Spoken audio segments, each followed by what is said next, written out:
Bonjour et bienvenue dans Bref de campagne. Aujourd'hui en intérieur, une fois n'est pas coutume, effectivement dans le Nord il fait pas toujours beau, et c'était important pour moi aujourd'hui de vous parler d'immigration. Le sujet qui divise le plus, je crois, les différents partis. On va essayer de l'aborder avec notre philosophie, sans étiquette. Alors, la première question, c'est pourquoi quelqu'un décide de quitter son pays? C'est jamais une joie de quitter son pays, et si on part, c'est parce qu'on ne peut plus vivre sur son sol, à cause de la guerre, à cause de conditions économiques, à cause de pression liée au banditisme et au réseau mafieux, et puis aussi parce que on pense qu'on va pouvoir trouver mieux ailleurs. Alors, le premier levier d'action, il est diplomatique. Est-ce que la France contribue toujours à la paix dans le monde? À vous de voir. Est-ce que parfois notre pays et nos grandes entreprises contribuent à empêcher les pays de vivre de leur richesse, de leur sous-sol par exemple? Est-ce que la France ne pourrait pas contribuer dans sa diplomatie internationale à favoriser un retour des migrants? Alors on peut prendre l'exemple par exemple des jeunes hommes syriens qui ont fui leur pays pour pas être enrôlés dans l'armée, et je les comprends tout à fait. Aujourd'hui, est-ce qu'on pourrait pas négocier une amnistie pour eux?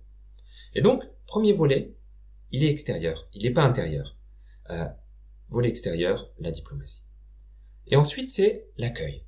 On a vu une grosse différence de traitement entre les migrants ukrainiens et la façon dont est traitée l'immigration depuis des années. On nous dit, oui, mais les Ukrainiens nous ressemblent, ils sont européens comme nous. Est-ce que la France est un peuple xénophobe? Franchement, je crois pas. Et donc, je crois qu'il y a autre chose là derrière, qui est que la différence, c'est que la solidarité pour les migrants ukrainiens a été une solidarité voulue localement. Il y a eu des grands efforts, des mairies, des associations locales, des collectifs qui se sont créés pour pouvoir accueillir ceux, c'est vrai, qui nous ressemblaient et qui devaient fuir la guerre.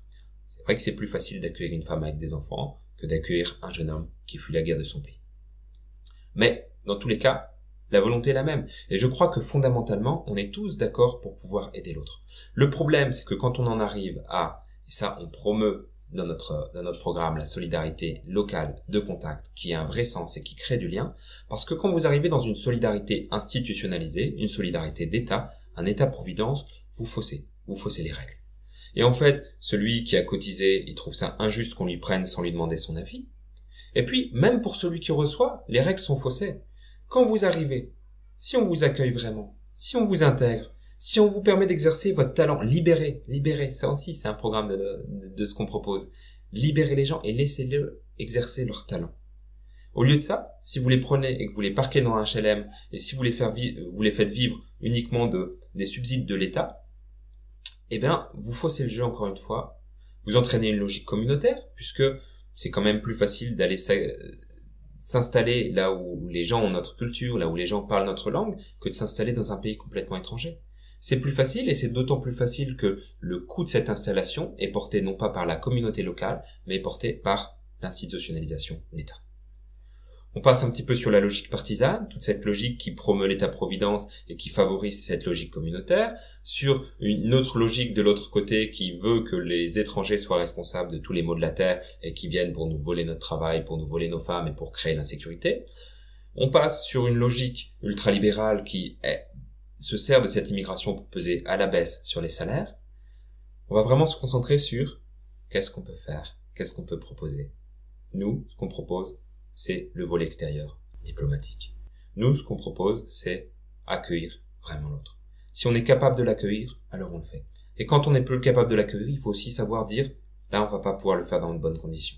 Et ça sert à rien de ne pas vous accueillir ou de mal vous accueillir. Voilà, un petit peu en quelques minutes, c'est très succinct, c'est trop bref et je voudrais en dire beaucoup plus. Et surtout, je suis pas non plus expert de la question, il y a sans doute beaucoup de choses que je ne vois pas. Alors n'hésitez pas à venir enrichir mes opinions, n'hésitez pas à venir poser vos questions. À nouveau, on se reverra dans Bref de campagne ou en vrai dans nos rassemblements, à l'Androssy ce soir, à l'Auquignol jeudi soir. Et puis, on aura encore beaucoup l'occasion d'aborder ces questions. Juste un point de vue un peu global. On sort du point de vue partisan. Et on essaie de s'ouvrir. On a tous envie d'aider, c'est vrai. On a tous envie de répondre à la misère dans le monde, c'est vrai. Eh ben, il faut le faire. Merci. Ah oui, et quand même en guise de PS, revenons sur le grand remplacement. Pour pouvoir accueillir l'autre, il faut savoir qui on est. D'abord se découvrir soi-même, se connaître et s'aimer. Une fois qu'on se connaît, on se découvre à nouveau et sans cesse à travers le regard de l'autre. Et ça devient une richesse. Et on peut aussi l'enrichir. Quand on a eu des vagues d'immigration polonaise ou italienne, notamment dans notre région à l'époque des mines, ils se sont complètement intégrés et ils sont complètement devenus français. Parce qu'à l'époque, la France avait quelque chose à offrir. À l'époque, la France savait qui elle était. Je crois qu'on a une belle nation, je crois qu'on a un peuple magnifique, je crois qu'on a des richesses extraordinaires. Il faut commencer par les redécouvrir. Et alors, seulement à ce moment-là, on sera capable d'accueillir un petit peu la misère de l'autre, quand elle est voulue, quand elle est recherchée localement, et on sera heureux de pouvoir donner, et on sera heureux aussi de pouvoir offrir un peu de notre culture et de nos compétences françaises, pourquoi pas, pour qu'un migrant puisse un jour revenir dans son pays, avec ce petit bout de France, avec ce savoir-faire, pour pouvoir grandir son pays et élever finalement le niveau économique si c'était un problème économique à la base. Voilà, mon opinion. À bientôt.